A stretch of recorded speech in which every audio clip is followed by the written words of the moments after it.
আজকে থেকে 10 বছর আগে বাংলাদেশের একজন রিনাউন্ড স্কলার আমাকে একটা কথা বলেছিলেন। আমি তার কাছে গিয়ে বলেছিলাম যে আমি একজন দায়ী হতে চাই, আমি তার নামটা বলবো না, কারণ বাংলাদেশের দলাদলির অভাব নাই। নামটা বলে ফেলাই, বলবে আপনি তাহলে ওই দলের মানুষ, ওই জন্য বলতে যাবো না। তিনি আমাকে নসিহত করছিলেন, আমি খুব কাছ থেকে গিয়ে বলেছিলাম যে আমি ইসলামের জন্য কিছু করতে চাই, আমার খুব শখ, কি করতে পারি আমি, আমাকে নসিহত। তিনি বলেছিলেন মাত্র 3টা কাজ তুমি করো, ইনশাআল্লাহ তাআলা তুমি দিনের জন্য কিছু হলেও করতে পারবে ইনশাআল্লাহ। আমি সেম নসিহত আজকে সবাইকে করছি, কারণ আমি জানি আমার চেয়ে বহু খেদমত আপনারা করতে পারবেন ইনশাআল্লাহ। আমরা কিচ্ছু না, আর আমরা এমন কিছু হয়েও যায়নি যে আমাদেরকে জাতির কর্ণধার ভাবতে হবে। আমরা যারা এখানে বসছি, আমরা এমন কিছু হয়ে যায়নি এখনো যে আমরা পুরো জাতির দায়িত্ব নিতে পারবো, জি না, ভুল কনসেপ্ট। আপনি আমার চেয়ে বেশি খেদমত করতে পারবেন ইনশাআল্লাহ।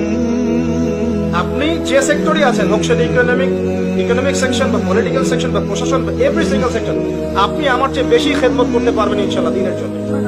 আমি কিছুই না, আমরা কিচ্ছু না। তিনি 3টা কথা বলেছিলেন। একটা হচ্ছে প্রথম ইলম, তোমার ইলম অর্জন করতে হবে, এবং এমন ইলম অর্জন করো না যেই জ্ঞানটা হবে একমুখী, জাস্ট একদিকে আপনি নলেজ, শুধু এই বিষয়গুলো বোঝেন, বাকি কিছুই বলেন।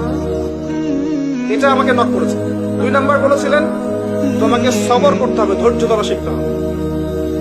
রাতারাতি তুমি কিছু করতে পারবে না, দিনের জন্য ধৈর্য ধরে আস্তে আস্তে আস্তে আস্তে এগিয়ে যেতে হবে। সবর ছাড়া আপনি কিছু করতে পারবেন না। ওয়াতাওয়াসাউ বিল হক ওয়াতাওয়াসাউ বিস সাবর, সবর মূল জিনিস। আর 3 নাম্বার বলেছিলেন সাহস, তোমার সাহস লাগবে। হিরু কাপুরুষদের জন্য জান্নাত নয়, সাহসের কথা বলেছিলেন। আমি শ্রদ্ধার সাথে তাকে স্মরণ করি, এখন তিনি এখনো বেঁচে আছেন। আমি নামটা বলবো না এই কারণে, মানুষের দলীয়করণ করে দিন। এই 3টা গুণ আল্লাহ পাক আমাদের সবার মধ্যে দান করুন। আল্লাহ পাক আমাদের সবাইকে জ্ঞান অর্জনের তৌফিক দান করুন এবং সামগ্রিক বিষয়গুলো পড়ার তৌফিক দান করুন। আল্লাহ পাক আমাদেরকে ধৈর্যশীল হওয়ার তৌফিক দান করুন। সিলি ইস্যু নিয়েই কথা বলতে হবে কি জন্য? এত বড় বড় ইস্যু পড়ে আছে, এগুলো নিয়ে কথা বলা যায় না? বিশাল বিশাল ইস্যু পড়ে আছে, মুসলিমদের অধঃপতন, আখিরাত জামানার ফিতনা, জায়নিস্ট মুভমেন্ট, পেট্রোডলার, আপনার সমকালীন ফিতনাগুলো, ইকোনমিক সেকশনের সুদ, আপনার জিনা, আপনার টিকটক প্রজন্ম, কত বিষয় পড়ে আছে কথা বলার জন্য। কথা বলতে বলতে শেষ করা যাবে না। আর সিলি বিষয়গুলো কিনা আপোষে কাদা ছড়াছড়ি না করলে হয় না। কবে আমাদের বোধোদয় হবে? ব্যক্তিত্ব কবে আসবে? গায়রত কবে আসবে?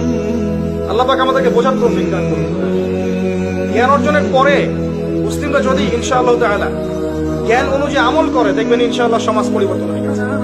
আমাদের one of the biggest fault আমাদের, সেটা হচ্ছে আমরা জানি ঠিকই, আমল করতে পারি না। বিশ্বাস করেন এমন অনেক দাড়ি টুপি আছে যার ভিতরে দিন নাই, জি। আবার এমন অনেক অমুসলিম আছে যারা আমাদের চেয়ে বেশি সৎ, জি। এমন অনেক অমুসলিম আছে, দেখবেন প্রশাসনে আছে, রাষ্ট্রীয় দায়িত্ব পালন করছে, ইকোনমিক সেকশনে আছে, সমাজের দায়িত্ব পালন করছে, আমাদের চেয়ে অনেক বেশি সৎ। ব্যবসা করছে সততার সাথে, মাপে কম দিচ্ছে না, ভেজাল দিচ্ছে না, মুসলিম দিচ্ছে। অতএব আগে আমাদের সবাইকে জানা অনুযায়ী আমল করতে হবে। আল্লাহ পাক আমাকে তৌফিক দান করুন, আপনাদের সবাইকে জানা অনুযায়ী আমাদের সবচেয়ে সেরা একটা পথ হচ্ছে একজন ব্যক্তিকে অনুসরণ করা। তার নাম মুহাম্মদ রাসূলুল্লাহ সাল্লাল্লাহু আলাইহি ওয়াসাল্লাম। শুধু তার সুন্নাহ মোতাবেক যদি জীবনে প্রতিটা কাজ করতে পারি, রাত হয়েছে ভাই ঘুমাবো তার সুন্নাহ মতো, পারবো না? ঘুম থেকে উঠবো তার সুন্নাহ মতো, পারবো না? টয়লেটে যাবেন সুন্নাহ মতো, বের হবেন সুন্নাহ মতো, পারা যাবে না? খাবার খেতে বসেছেন তার সুন্নাহ মতো। তার সুন্নাহ মতো মানে 3 পেট না, 1 পেট।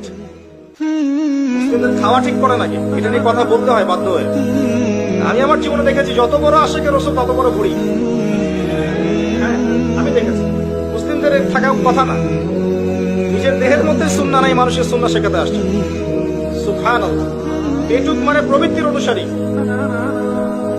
যুব সমাজকে সতর্ক করব, বুড়ি যেন না হয়। পরিশ্রম করেন, প্রয়োজনে হালাল ভাবে খেলাধুলা করেন, পরিশ্রম করেন, কায়িক পরিশ্রম করেন, ব্যায়াম করেন, ফিজিক্যাল এক্সারসাইজ করেন, ফিট থাকেন। ফিট থাকলে আপনি শেষ জামানে টিকতে পারবেন ইনশাআল্লাহ। যারা যত বেশি ফিট, তারা তত বেশি সার্ভাইভ করতে পারবে ইনশাআল্লাহ। আল্লাহ পাক আপনাদেরকে বোঝার তৌফিক দান করুন।